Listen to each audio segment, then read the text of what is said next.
Enggak, jalan-jalan. Oke, baik. Sesi pertama ini kita akan coba bahas ya, topik kita mengenai pertama mengenai entrepreneurship and success skill. Ya. Jadi saya tidak akan mengajak rekan-rekan untuk mendiskusikan definisi dari entrepreneurship ya, tetapi melihatnya dari landscape yang lebih luas kalau bahasa saya, sehingga nanti teman-teman bisa mendapat poin penting ya, kenapa entrepreneurship itu menjadi satu hal yang sangat urgent saat ini. Nah, mungkin secara umum, rekan-rekan sekalian, ketika kita melihat tadi kumpulan materi dari teknologi landscape sampai startup tadi, itu ada beberapa poin yang cukup dominan atau cukup menjadi isu ya untuk keperluan kita membangun suatu entrepreneurship yang kuat begitu ya. Jadi di poin pertama sebenarnya saya melihatnya ada komponen teknologi ya. Jadi entrepreneurship sekarang sudah tidak bisa lagi dilepaskan dari teknologi. Mungkin teman-teman yang berada sedang berkuliah di luar di luar bidang teknologi informasi misalnya ya, tadi ada yang seni rupa, bahkan ada yang di komunikasi, sudah merasakan urgentnya ya atau kepentingan teknologi di bidangnya masing-masing ya. Jadi kalau saya orang ilmu komputer ya karena sudah sehari-hari aktivitasnya di teknologi, jadi mau tidak mau berkecimpung di situ. Tapi teman-teman yang berada di area lain yang menggeluti bidang lain yang tidak teknologi, tapi menurut saya sekarang sudah mulai merasakan kebutuhan datangnya teknologi untuk membantu kehidupan yang lebih baik lah begitu di dunianya masing-masing.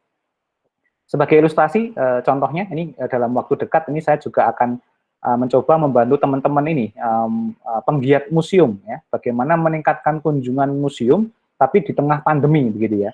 Nah, ternyata mereka mulai merasakan bahwa orang datang ke museum itu kan dulu orang itu kan butuhnya adalah datang fisik gitu ya. Nah, sekarang bagaimana jika kemudian dihadirkan dengan platform digital yang datang bukan lagi orang tetapi yang datang lukisannya gitu ya di museum itu, atau benda-benda di museum dihadirkan di platform aplikasi di mobile misalnya semacam itu. Nah, itu salah satu cara bagaimana kemudian teknologi ini menyebabkan terjadinya evolusi atau perubahan yang cukup signifikan. Nah, apalagi di dunia entrepreneurship, ya, semacam itu ya.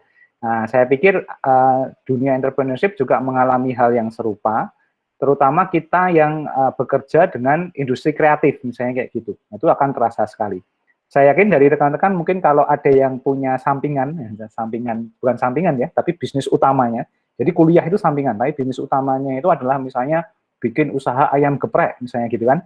Kemudian mungkin ada yang jualan jilbab begitu. Nah, itu sudah merasakan kan, nggak mungkin lagi kita jualan di lapak-lapak pinggir jalan gitu kan ya. Jadi bikin kios itu mungkin sudah tidak mainstream lagi.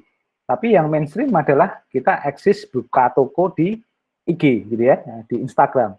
Nah, begitu kita punya platform itu, wah kita sudah punya lebih daripada kios fisik, tapi kita bisa manfaatkan orang, tidak lagi menunggu orang lewat dan datang, tapi kita bisa mengajak orang untuk masuk ke toko kita dan akhirnya melakukan transaksi. Nah, itu namanya evolusi yang terjadi.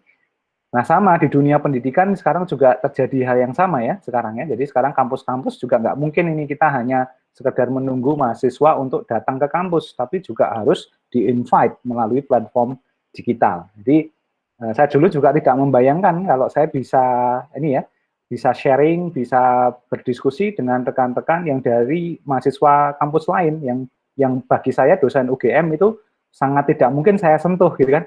Karena kan hak prerogatif kekalian itu kan ya dosen-dosen teman-teman kan ya, dosen-dosen di UNS, dosen-dosen di Pelita Harapan, dosen-dosen di Telkom University dan lain sebagainya. Nggak mungkin dong saya kemudian mengajar rekan-rekan gitu kan. Jadi semacam itu. Tapi ternyata dengan platform yang terbuka, platform yang bisa kemudian saling bertautan itu memungkinkan. Itu namanya evolusi. Jadi semacam itu. Dan sebenarnya secara alamiah, secara alamiah manusia itu juga berevolusi ya. Jadi semacam itu ya. Kita juga harus berubah. Jadi ini istilahnya gini. Kalau contohnya kita sekarang di pandemi ya COVID-19. Ujung-ujungnya kan tinggal pilihannya kita yang berevolusi atau menunggu COVID-nya yang berevolusi kan gitu. Jadi, nah ini masalah survivalnya di situ. Jadi akhirnya ya kita ketika kita memutuskan bahwa kita yang berevolusi, manusia yang berubah, maka disitulah sebenarnya muncul entrepreneurship. Nah, jadi simpelnya adalah entrepreneurship itu muncul dari keinginan manusia untuk berubah. Nah, berubah untuk apa? Macam-macam motifnya. Ada yang motif ekonomi agar punya penghasilan, ada yang berpolitik gitu ya, jadi gitu, ada untuk mendapatkan kekuasaan, itu juga entrepreneur. Jadi politisi-politisi itu juga entrepreneur itu ya, tapi entrepreneur yang ya begitulah ya, politik gitu ya. Ada yang orang sosial budaya, ada yang macam-macam, jadi semacam itu. Bahkan rekan-rekan ini, mungkin kalau rekan-rekan mahasiswa masih mencari bentuk ya, apa yang nanti fit dengan jiwa kita. Nah, saya sebagai dosen juga sama, saya ini sebenarnya entrepreneur juga. Nah, kenapa? Karena saya harus memastikan bahwa delivery mata kuliah saya itu menarik, gitu ya. Nah, itu kan harus ada sisi entrepreneurship-nya. Nah, tidak bisa saya mengandalkan kuliah seperti zaman jadul dulu. Nah, itu sulit sekali, gitu ya. Kalau kita lihat di YouTube, saya kalah jauh itu dari dosen-dosen dari luar negeri. Kalau yang ngajar itu atraktif banget gitu ya. Jadi kayak gitu. Coba nih kita lihat, kalau saya lihat di sini yang mau open camp kan sedikit. Ini jauh lebih mending. Mungkin ada 1, 2, 3, 4 ya yang open camp misalnya begitu. Tapi mungkin kalau di mana di kelas saya, di kelas saya UGM jadi curhat ya. Itu bahkan yang mau open camp itu nggak ada gitu. Jadi semua kuliah itu saya seperti menghadapi deretan nama gitu. Jadi kayak cuma name tag gitu ya. Jadi ini orangnya mana ya sudahlah gitu. Jadi nggak bisa kita paksa juga. Kalau kita paksa nanti alasannya kuota macam-macam begitu ya. Jadi nah itu terjadi. Ya, tapi itu masih bagian dari evolusi karena kita masih tanda kutip dalam ranah mengalami disrupsi teknologi terkait dengan pembelajaran online ini kan baru 2 tahun ya. Mungkin nanti kalau sudah 3 atau 5 tahun kita baru terbiasa memang kuliah itu harus open camp begitu. Jadi ya itu alamiah saja. Tapi intinya adalah tadi keinginan untuk berubah. Nah, tetapi pilihannya satu sekarang ada membedanya. Entrepreneur, semua orang pasti pengen berubah ya kan? Teman-teman pasti pengen berubah. Tapi ada yang satu lagi yang membedakan kenapa disebut sebagai entrepreneurship, yaitu berubah tapi dengan cara yang berbeda, atau kalau dalam bahasa kerennya dengan cara yang inovatif. Saya ingin berubah menjadi lebih baik dengan cara berjualan, misalnya begitu. Tapi jualannya biasa atau berjualan secara inovatif. Nah, kira-kira begitu. Nah, itu yang membedakan antara entrepreneur dan orang biasa. Nah, jadi inovasi ini nanti akan kita bahas lebih khusus ya di entrepreneurship, karena nanti di inovasi itu kita harus bicara bagaimana mengadopsi perubahan di luar. Jadi inovasi itu bukan sekedar yang kita bertapa di gua, kemudian dapat ide untuk membuat sesuatu, akhirnya candi dibuat, bukan seperti itu. Tapi inovasi itu yang kita pikirkan, kita punya ide, tapi kita memikirkan kira-kira marketnya mau nerima apa enggak. Mungkin mau menerima, tapi caranya gimana? Jadi semacam itu. Nah, ini menjadi tantangan dari sisi adopsi. Nah, kemudian nanti ada difusi. Difusi itu saya punya inovasi A, tapi karena marketnya lagi seneng B, mungkin nggak ya A itu saya pindahkan jadi A plus B, kayak gitu.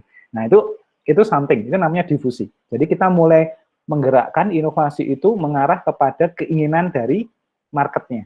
Nah, ini semacam itu. Nah, lebih lagi kita harus berkejar-kejaran juga dengan yang namanya market growth atau pertumbuhan pasar.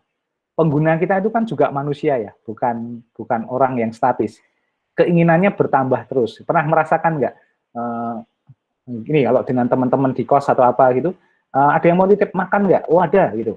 Saya tetap titip pecel lele gitu ya. Begitu dibelikan pecel lele sampai sini ditanya, tadi ayamnya ada nggak? Wah kalau tahu gitu saya pengennya ayam saja. Nah itu ekspektasi awalnya pecel lele, tapi begitu sudah sampai ada fasilitas yang lain atau melihat lauk teman yang lain tuh jauh lebih nikmat. Kenapa saya nggak beli pecel lauk yang ini ya kayak gitu.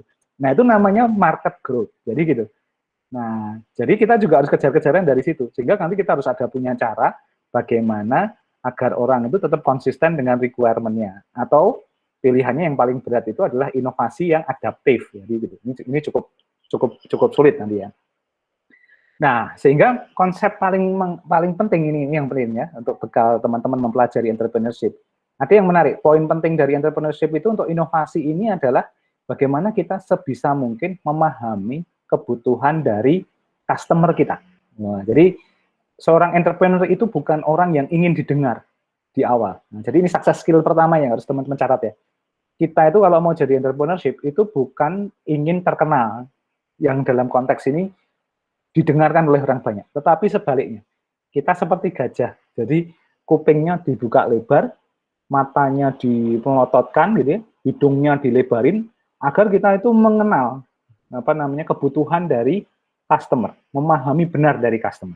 Nah, sehingga kita menjadi pendengar yang baik, jadi semacam itu. Sehingga kalau orang yang benar-benar berjiwa entrepreneur itu biasanya kalau di keramaian dia kelihatan tenang, gitu ya, tidak terlalu cepat meledak, gitu ya.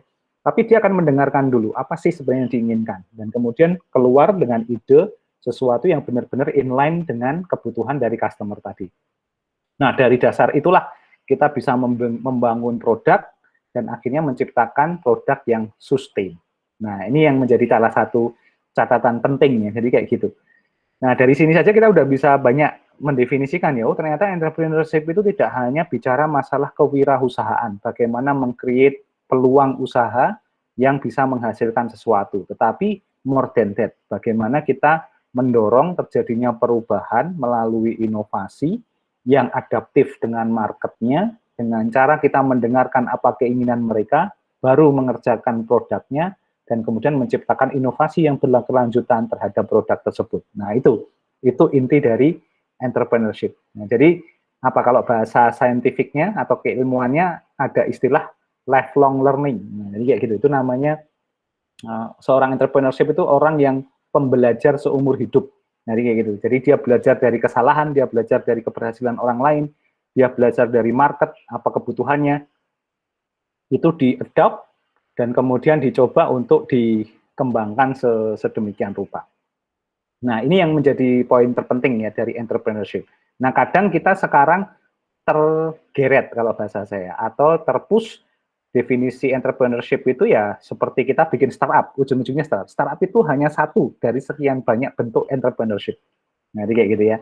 Nah, startupnya pun juga harus berbasis teknologi. Nah, itu masalah genre ya, itu adalah masalah pemahaman saja. Tidak ada yang salah begitu ya. Tapi intinya kalau kita bicara filosofisnya, ya tadi entrepreneurship itu yang saya sampaikan tadi. Jadi ya, ini adalah usaha untuk merubah hidup gitu ya, menjadi lebih baik. Jadi kalau teman-teman melihat ada rekan-rekan kita yang sedang jualan di pinggir jalan, menjajakan mainan anak-anak kecil, itu entrepreneurship karena dia sedang berusaha mengubah hidupnya. Ini kita harus hargai. Teman-teman yang lagi berjualan di pinggir jalan menjanjakan misalnya apa begitu, itu entrepreneurship karena mereka tadi berusaha. Cuma caranya mungkin belum inovatif, caranya belum melibatkan teknologi, belum memahami customer need. Makanya kalau di perempatan, kalau kita dijajakan sesuatu, kita lebih sering nolak daripada beli, ya nggak? Ya kan? Kalau kita ngasih itu mungkin konteksnya kasihan, ya kan? Atau memang pas benar-benar kelaparan, baru kita beli, gitu kan? Nah, itu kenapa bisa begitu? Karena apa? Karena yang jual itu tidak ngerti customer need-nya. Itu yang membedakan. Nah, itu yang menyebabkan kenapa kemudian mata kuliah entrepreneurship ini pendekatannya bisa dimetodologikan agar tadi teman-teman nanti jualannya tidak model seperti itu. Jadi semacam itu. Nah, kemudian yang menjadi menarik adalah berikutnya ya, ini ada development step. Ini adalah teman-teman nanti dikenalkan dengan konsep bagaimana kita mengeksplorasi ide. Nah, jadi kekuatan entrepreneurship itu sebenarnya bukan hanya sekedar teori saja, tetapi adalah ide. Dan ide ini menariknya ada di semua orang, karena semua orang punya kepala, di dalam kepala itu ada otak. Nah, jadi kalau bahasa kasar saya, tidak ada satu orang pun di dunia ini yang tidak mampu berubah. Karena apa? Karena dia itu punya kepala dan di dalamnya itu ada otak. Dan di otak itu adalah produsen atau engine-nya ide. Nah, tinggal kita mau meletakkan otak itu di freezer saja, gitu ya, sehingga awet, atau kita gunakan terus-menerus sehingga jadi benar-benar makin inovatif. Nah, bedanya mesin dengan otak itu. Kalau mesin dipakai terus-menerus jadi usang, jadi aus gitu ya, lama-lama jadi dol gitu ya. Tapi kalau otak tidak, makin dipakai, makin panas, makin pusing, keluar ide menarik di situ. Jadi semacam itu. Pernah ngerasain nggak teman-teman dari kamar mandi, letakin kacamata di suatu tempat, cuci muka, setelah keluar kamar mandi lupa menaruh kacamata? Pernah nggak? Sering kan? Mas Gilang namanya sering gitu. Nah, kemudian Mas Gilang karena bingung, nyantai dulu gitu ya, nyantai dulu, main PES gitu. Gitu. baru ingat kacamatanya di mana. Kok bisa begitu? Karena otak itu bekerja ketika kondisinya paling nyaman. Berarti paling nyamannya Mas Gilang adalah ketika main PES, kan gitu. Nah, kalau saya orang ilmu komputer lain, lagi coding, bikin program, error terus sampai subuh malam. Akhirnya terdengar sholat subuh, azan subuh. Akhirnya saya sholat dulu. Nah, di sholat subuh itu baru saya ngerti, oh ternyata salah saya adalah codingnya di situ. Nah, saya batalin tuh sholat subuhnya, perbaikin, lalu jalan. Karena memang otak itu bekerja pada momennya. Gitu. Jadi gitu. Jadi kalau misalnya kalian pusing banget, nggak ada ide, jangan dipaksain, santai dulu, bikin sesuatu pola. Bikin apa? Kalau saya ya bikin kopi, gitu ya, kayak gitu. Nanti akan keluar itu ini, solusinya. Itu contoh ya. Otak itu mau ditekan kayak apa, nggak akan pernah rusak gitu. Nanti semacam itu. Makanya teman-teman sampai sekarang kuliah kan? Ya, kalau teman-teman nggak iman sama otaknya kan nggak mungkin nggak kuliah gitu kan. Lebih mending tadi ya otaknya dicopot, dibungkus, taruh di freezer gitu ya. Mungkin jadi awet gitu ya. Katanya otak yang paling mahal itu kayak gitu. Jadi dicopot, ditaruh di freezer, nanti kalau mau dipakai baru dipasang gitu. Karena awet gitu ya. Nah, tapi enggak, otak itu semakin dipakai makin kenceng, makin mahal. Teman-teman tuh nanti dihargai paling mahal, gajinya makin naik, makin tinggi, misalnya bekerja secara profesional, itu kan karena dipakai kan, makin dipakai gitu. Jadi semacam itu. Nah, itu cara kerjanya. Jadi believe me, makin kalian bekerja keras dengan otaknya, itu makin keluar ide-ide liarnya. Jadi semacam itu ya. Karena teman-teman pernah percaya nggak kalau teman-teman tuh bisa jadi atlet lompat tinggi dan lompat jauh? Kira-kira terbuktinya ketika apa? Ketika dikejar anjing. Ya nggak? Posisi kepepet, ya kan, harus lari, ya sudah, itu nanti kalian jadi atlet beneran tuh, atlet sprint 100 meter gitu ya, dan seterusnya, dan akhirnya bisa solve masalahnya. Nah, itu salah satu cara ya. Tetapi eksplorasi ini nanti dibungkus dengan ini, kegiatan research and development. Nah, bedanya adalah seorang entrepreneurship itu melakukan pendekatan yang mendekati scientificnya atau ilmiah. Jadi tidak murni trial error gitu ya. Kalau pedagang pasar mungkin trial error ya, taruh panci di depan, taruh kerupuk di depan, nanti orang tertarik baru datang, itu trial error. Tapi kalau kita scientific, kita survei dulu ya kan. Orang sukanya apa nih? Oh, berarti di depan toko saya harus ada tampilan ini. Itu dia baru tertarik. Nah, kita bikin survei pasar. Kalau proof baru kita lakukan. Itu scientific. Jadi semacam itu. Jadi saya sangat tidak setuju kalau orang-orang bilang bahwa entrepreneurship itu mostly insting. Ya ada instingnya, tapi nggak selalu insting terus. Kadang ilmunya harus ada. Jadi ini ilmu marketnya harus ada dan seterusnya. Dan kemudian yang berikutnya adalah ini ya, bagaimana memanage agar performance kita tuh selalu inovatif. Nah, ini penting ya. Kadang manusia itu kan ya letaknya salah, letaknya letih, capek gitu ya. Pada titik tertentu kita bisa naik gitu ya, peak performance, tapi kemudian turun, dan ini biasa mood, kemudian tidak mood begitu ya. Nah, itu nanti kita perlu maintain, ya. Ada caranya nanti semacam itu. Dengan cara misalnya nanti kita harus set visi, set goal kita apa, jadi gitu ya. Sehingga kalau misalnya kita udah punya pegangan, mau kondisinya sedown apapun, kita kemudian bisa kembali ke ritme kita yang sebenarnya. Jadi semacam itu. Jadi misalnya teman-teman, misalnya diputus seseorang gitu ya, diputus pacarnya ya nggak usah khawatir gitu, karena target kita kan mau di Ayunda misalnya gitu ya. Kalau zaman saya dulu Siti Nurhaliza, waduh kelihatan umurnya ya, misalnya kayak gitu. Jadi semacam itu. Jadi kalau mau dipecat oleh siapapun ya, saya punya tujuan yang lebih bagus ya. Jadi semacam itu. Itu namanya memaintain performance. Tetapi nanti ketika ini sudah bisa kita lakukan, ini kita bahas nanti, itu kita baru masuk ke proses attitude atau pembentukan karakter. Ya, ini yang arahnya ke success skill. Nah, kenapa ada di sini? Kenapa tidak di akhir? Karena sebenarnya sebelum masuk ke dunia entrepreneurship, teman-teman harus disiapkan dengan attitude yang sudah siap dengan baik gitu ya. Teman-teman harus paham nanti yang kita masuk itu dunia entrepreneurship itu dunia yang penuh kayak hutan belantara. Kita nggak pernah tahu kita ngomong A nanti tanggapannya baik apa tidak. Sehingga kita harus punya daya survive yang kuat. Maka nanti ada standardization. Jadi teman-teman harus tahu standarnya apa sih gitu ya. Sikap misalnya tadi ini contoh yang buruk ya. Saya kasih contoh yang buruk tadi. Misalnya saya sudah mengumumkan kuliah dimulai jam 10. Seharusnya ketika ada masalah saya segera mengupdate di platform untuk menginformasikan ada kendala dan kemudian dipindah misalnya 15 menit kemudian. Misalnya kayak gitu ya. Tadi saya saking sibuknya mengutak-atik Google Meet-nya, jadi baru bisa join begitu. Nah, itu sebenarnya nggak boleh, harusnya kita menginformasikan, itu namanya standar, jadi semacam itu. Teman-teman juga sama, kalau misalnya jam 10 itu adalah sesi kuliahnya, nanti dalam kontrak ini teman-teman akan diajarkan kapan sih kita harusnya sudah masuk sebelumnya, jadi kayak gitu. Itu penting, coba bayangkan kalau kita ada janji bisnis gitu ya, Google Meet bisnis lah, sekarang kan kalau ada pertemuan itu kan online semua. Kalau undangannya jam 10, kalau itu akan bertemu dengan prospek customer kita, kira-kira gitu ya, atau klien kita, teman-teman akan datang jam 10 lebih 1 menit atau jam 10 kurang 44, kurang 15 menit. Kan begitu. Nah, pilihannya teman-teman saat begitu sudah bisa membayangkan ya. Nah, kalau mahasiswa saya tahu modelnya adalah LIFO ya, last in first out gitu ya. Jadi kalau bisa datangnya seterlambat mungkin, tapi kalau sudah selesai secepat mungkin keluar. Ini kalau kelas luring kayak gitu biasanya. Jadi pada datang terlambat gitu, jadi nggak lagi injury time ya kalau sepak bola itu, extra time baru datang biasanya mahasiswa itu. Tapi kalau sudah selesai kuliahnya cepet-cepet keluar kayak gitu.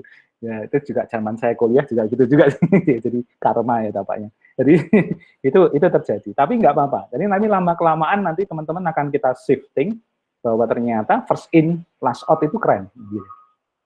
Atau minimal first in first out ya. Jadi datang duluan, tapi nanti ketika selesai kita segera pindah ke tempat yang lain, itu namanya profesional. Nah, jadi profesional itu sebenarnya definisinya simple ya, bukan melakukan pekerjaan sesuai tupoksinya, tapi first in first out. Kita jadi orang pertama yang melakukan atau menginisiasi dan orang pertama yang menyelesaikan. Jadi first in itu adalah memulai, first out itu yang selesai pertama kali. Nah, gitu. Teman-teman kalau saya kasih tugas, kira-kira mengumpulkannya setelah menunggu deadline atau segera selesai, segera submit. Nah, kalau menunggu deadline, teman-teman hanya memenuhi aspek ketepatan waktu, tapi tidak profesional. Profesional itu adalah segera dimulai, segera dikerjakan, segera selesaikan. Itu namanya profesional. Nah, jadi kayak gitu. Nah, itu yang salah satu yang disebut sebagai standar. Nah, standar ini akan diperkuat dengan intellectual property atau innovation. Dalam hal ini semacam ini. Teman-teman diasah konsep emotional intelligence-nya. Bagaimana mengolah rasa, bagaimana mengatur intonasi ketika bersuara. Kita mungkin orangnya sangat emosional, tapi ketika kita menghadapi situasi tertentu, teman-teman bisa mengatur, tidak kelihatan condong kemana. Teman-teman mungkin saya kasih tahu ya, saya adalah saya penyuka sepak bola, dan saya adalah tim yang saya bela adalah Liverpool. Tapi misalnya Mas Gil atau Mbak Aiga ternyata penggemar Manchester United, saya nggak boleh kemudian bilang Manchester United itu, kalau misalnya Mbak Aiga tetap di Manchester United, maka nilainya jadi D, gitu. Kan nggak bisa gitu, itu namanya nggak profesional. Nah, saya harus mengatur bagaimana caranya saya tetap menghina Manchester United, tapi dengan cara yang elegan. Misalnya kayak gitu ya, nggak boleh menghina. Tapi mudahnya gitulah. Jadi itu cara berdiplomasi. Ujungnya adalah kita bisa berdiplomasi dengan sangat baik. Jadi kayak gitu. Nah, yang terakhir adalah kolaborasi. Keinginan untuk kita tuh sharing. Ya, sharing resources, sharing pengetahuan, sharing berkomunikasi satu sama lain, dan mengerti satu sama lain. Itu yang paling penting nanti rekan-rekan sekalian. Nah, ini karena sekarang kita tidak mungkin lagi bekerja sendirian. Ini dalam konteks yang ingin saya bawa nanti ke sini ya. Nah, kalau sudah kita menguasai ini, nah, jadi di sini tadi kita memahami dulu ya alurnya, kemudian ini proses kita menemukan ide, menumbuhkan plan gitu ya, kemudian kita lengkapi dengan proses attitude. Nah, ini yang menarik. Baru teman-teman nanti menggunakan tools-nya. Misalnya, menggunakan teknologi based entrepreneurship. Berarti saya ingin menggunakan, nanti teman-teman akan dikenalkan, kalau teman-teman punya ide, saya tuh punya cita-cita ya terus terang, itu saya tuh pengen punya peternakan, gitu. Jadi dosen itu bukan cita-cita akhir, cita-cita terakhir saya itu adalah punya peternakan, gitu ya. Tapi peternakan yang model New Zealand gitu ya, jadi tanah lapang luas gitu ya, jadi nanti ternaknya bisa dibebaskan, kalau sore nggak kembali hilang kemana begitu. Tapi kemudian saya punya perangkat IoT, saya panggil pakai aplikasi, sapinya pada datang lagi. Nah, kayak gitu. Nah, jadi saya enak banget gitu ya. Jadi nah itu namanya teknologi based entrepreneur. Tapi konsep awalnya adalah peternakan. Jadi kayak gitu. Jadi jangan terjebak juga ya entrepreneurship itu kemudian ujung-ujungnya awal-awal sudah diskusi masalah apa? Bikin aplikasi di mobile. Sering nggak nemuin kayak gitu. Nah, tergesa-gesa kayak gitu. Nah, itu salah sebenarnya. Bukan salah sih, tapi tidak tepat. Biasanya akan terjadi model usaha yang seumur jagung, 3 bulan selesai, nggak bisa sustain.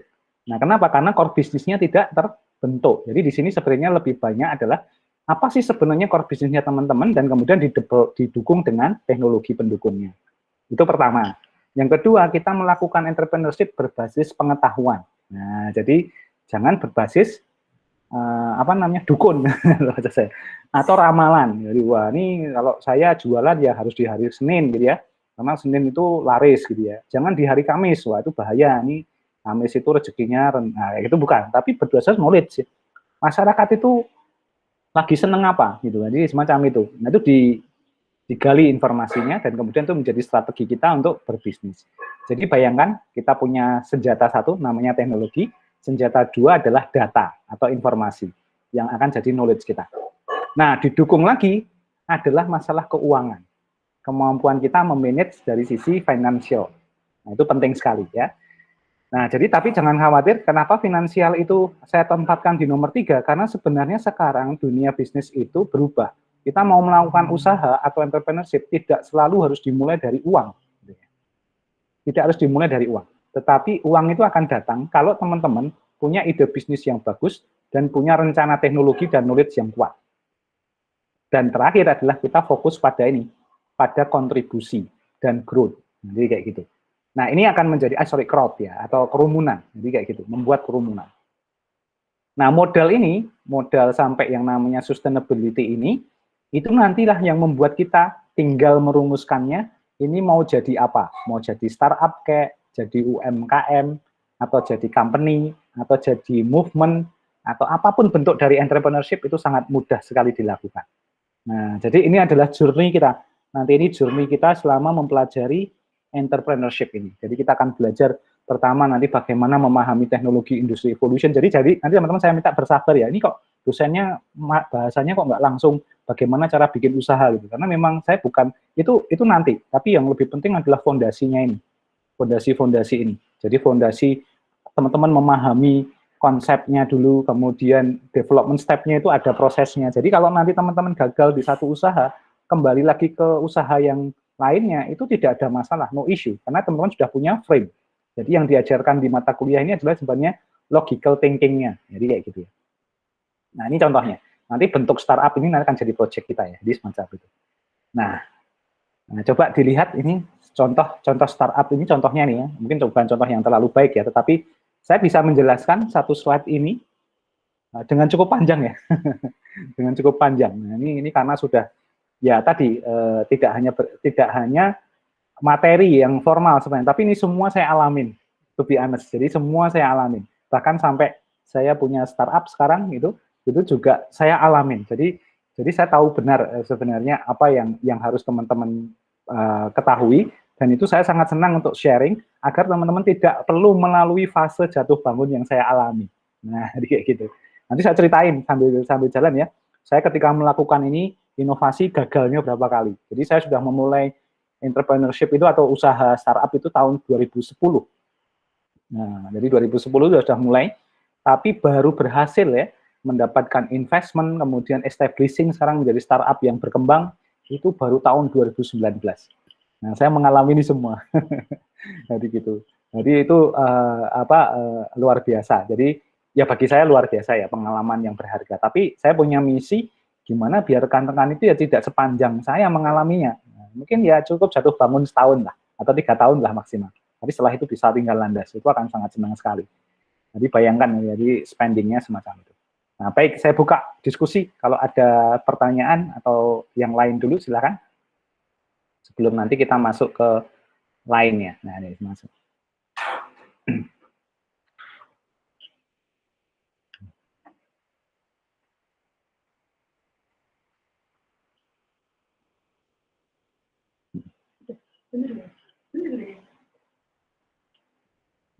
Oke, baik, tidak ada ya. Baik, kalau tidak ada, untuk berikutnya begini. Ini kan tadi baru bicara masalah apa namanya ya, flow yang akan kita kerjakan. Jadi semacam itu ya. Nah, setelah ini mungkin untuk berikutnya kita akan bertemu kembali karena ini waktunya juga tinggal 5 menit gitu ya. Mungkin saya akan merencanakan di minggu depan masih ada 1 pertemuan lagi, karena ini kan baru pembuka ya, jadi pembuka. Jadi kita akan benar-benar starting project atau milestone-nya itu di materinya adalah di minggu depan. Saya tetap mengusulkan di hari yang sama, di jam yang sama, ya jam 10 sampai jam setengah 12. Kita akan bertemu lagi di minggu depan. Minggu depan agendanya adalah saya akan menjelaskan materi selanjutnya mengenai entrepreneurship ini, dan kemudian kita akan melihat secara definisi dan seterusnya, kita akan bahas, dan nanti juga akan ada sedikit aktivitas ya untuk mendukung pemahaman, dan nanti baru kemudian kita jalankan skenario yang tadi ya. Jadi mungkin kita akan bertemu lagi di 2 minggu berikutnya dan seterusnya. Tapi di minggu depan kita akan bertemu kembali di hari yang sama. Nanti informasinya akan saya taruh kembali di di platform yang kita pakai bersama. Mungkin itu dari saya untuk sesi ini. Silahkan kalau ada pertanyaan atau diskusi. Mungkin untuk sementara pakai ini ya, untuk absennya pakai link yang tadi saya sampaikan. Ini yang baru join, silahkan kalau mau absen lagi. Mungkin semacam itu. Oke, nanti recording ini akan saya upload dan kemudian nanti saya akan letakkan di platform ICE, maupun nanti saya juga tambahkan informasi bagaimana bergabung ke ELOG ya, sehingga nanti mendapatkan slide yang saya tampilkan. Ini karena saya agak heran kenapa yang di course-nya ICE ini saya sebagai dosen sudah tidak bisa lagi mengupload materi. Jadi makanya saya agak kesulitan pakai ini. Jadi tapi kalau memasukkan informasi update, alhamdulillah masih memungkinkan, jadi semacam itu. Jadi mohon nanti di reserve atau di schedulekan di setiap Kamis jam 10 kita bertemu kembali untuk mengupdate materi selanjutnya. Gitu ya. Baik, ada pertanyaan? Belum ada Pak, cukup. Belum ada ya? Oke, baik. Terima kasih untuk sesi pertama ini, sangat senang sekali bisa bertemu. Moga-moga setelah sesi ini kita bisa bertemu kembali di jam yang ditentukan tadi, dan kita bisa melaksanakan sesuai dengan rencana dari materi ini. Jika ada pertanyaan di ICEI, ya, itu sudah ada email saya, bisa kontak di situ, atau nanti saya juga akan update melalui email dan atau mungkin menggunakan grup WA yang nanti dibentuk. Demikian dari saya, terima kasih sekali atas waktunya. Sampai bertemu minggu depan.